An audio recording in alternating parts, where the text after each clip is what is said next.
TDP working president గా నారా లోకేష్ నియమితులయ్యారు. జాతీయ రాష్ట్ర కమిటీలతో పాటు పొలిట్ బ్యూరోను పార్టీ అధినేత చంద్రబాబు ప్రకటించారు. రాష్ట్ర అధ్యక్షుడిగా పల్లా శ్రీనివాసరావును కొనసాగించారు. సీనియర్లను గౌరవిస్తూనే కొత్త వారికి అవకాశాలు కల్పించారు. అన్ని సామాజిక వర్గాలకు ప్రాధాన్యం కల్పించారు. టీడీపీ జాతీయ ప్రధాన కార్యదర్శిగా ఉన్న నారా లోకేష్ కు ప్రమోషన్ వచ్చింది. నేషనల్ వర్కింగ్ ప్రెసిడెంట్ గా పార్టీ అధిష్టానం కొత్త బాధ్యతలు అప్పగించింది. టీడీపీ చరిత్రలో ఇప్పటి వరకు వర్కింగ్ ప్రెసిడెంట్ హోదా లేదు. తొలిసారిగా కీలక పదవిని సృష్టించింది.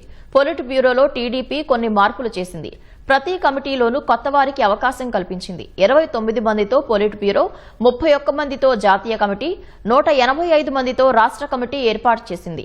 జాతీయ ప్రధాన కార్యదర్శులుగా 3, జాతీయ ఉపాధ్యక్షులుగా 18 మంది, జాతీయ అధికార ప్రతినిధులుగా 10 మందికి చోటిచ్చింది. ఇక రాష్ట్ర ప్రధాన కార్యదర్శులుగా 7, రాష్ట్ర ఉపాధ్యక్షులుగా 16 మంది, అధికార ప్రతినిధులుగా 14 మందిని నియమించింది. రాష్ట్ర జోనల్ కోఆర్డినేటర్లు 10, కార్యనిర్వాహక కార్యదర్శులు 59, రాష్ట్ర కార్యదర్శులు 77 మందికి అవకాశం కల్పించారు. నాలెడ్జ్ కమిటీ, హెచ్ఆర్డీ కమిటీలో ఒక్కొక్కరిని నియమించింది.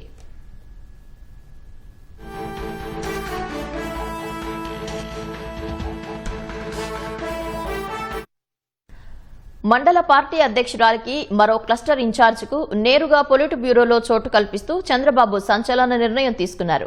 గజపతి నగరం మండల పార్టీ అధ్యక్షురాలుగా గంట్యాడ శ్రీదేవి, మంగళగిరి క్లస్టర్ ఇన్ఛార్జ్ గుత్తికొండ ధనుంజయ్కి పొలిట్ బ్యూరోలో చోటివ్వడం ప్రత్యేకంగా నిలిచింది.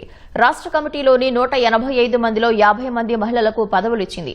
పొలిట్ బ్యూరో, జాతీయ కమిటీల్లోనూ మహిళలకు సముచిత స్థానం ఇచ్చారు. 185 మంది రాష్ట్ర కమిటీ సభ్యుల్లో 122 మంది బడుగులే ఉన్నారు. బీసీలకు 40%, ఎస్సీలకు 25%, ఎస్టీలకు 3.8%, మైనారిటీలకు 7% చొప్పున పదవులు కేటాయించింది.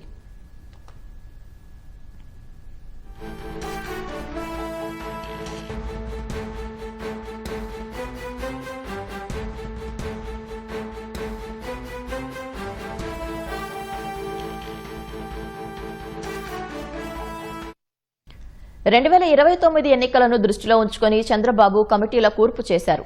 యువ నాయకత్వానికి ప్రాధాన్యం ఇచ్చారు.